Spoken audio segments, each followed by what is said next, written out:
I'm a civil engineer by training and specializing in water engineering, water resources management.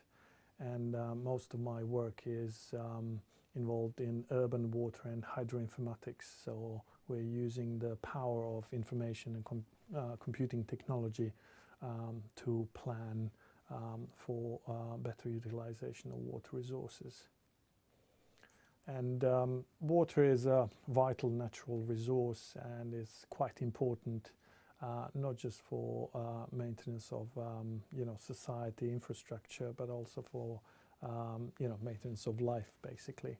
And it is of utmost important, and also for industry, agriculture. It's quite interesting that 70% of our water is being used actually for agricultural production. We take most of water infrastructure for granted because it's out of sight, out of mind, really, because it's buried underground. But quite a lot of that infrastructure in the UK originates from the Victorian times. And it's not just the UK. The rest of the world is having the same problem. Old infrastructure need to be maintained, replaced.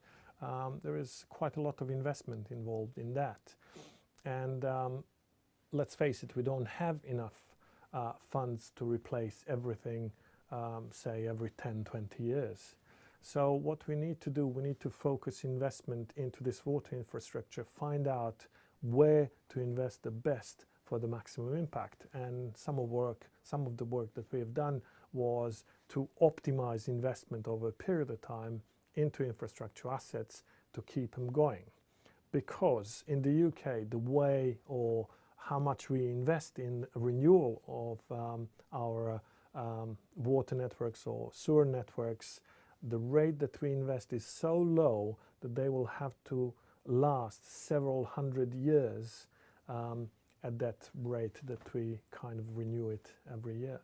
So we now develop modeling methodology, decision support methodologies to plan in most efficient way how the funds are going to be spent and where they're going to be prioritized in order to keep the level of service that we provide to urban population of this country.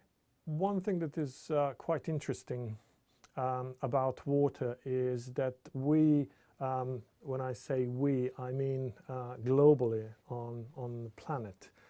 We haven't decided whether water is a right or is it commodity. And for example, in many poor countries, the proportion of income that people spend on buying water is much higher than in developed countries.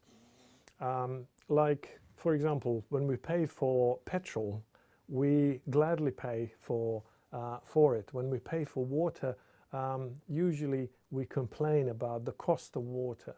But water is not highly valued in general, despite the fact that 1 billion people out of 6.5 billion that live on Earth actually don't have access to clean water supplies or don't have access to sanitation.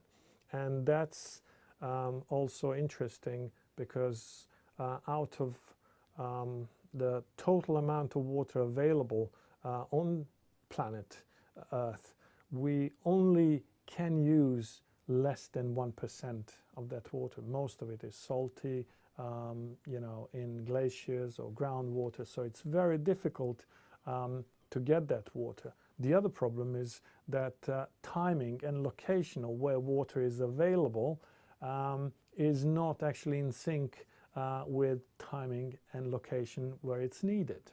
And that's what engineers do. That's why the infrastructure is there to move water from where it's available to places when it's needed.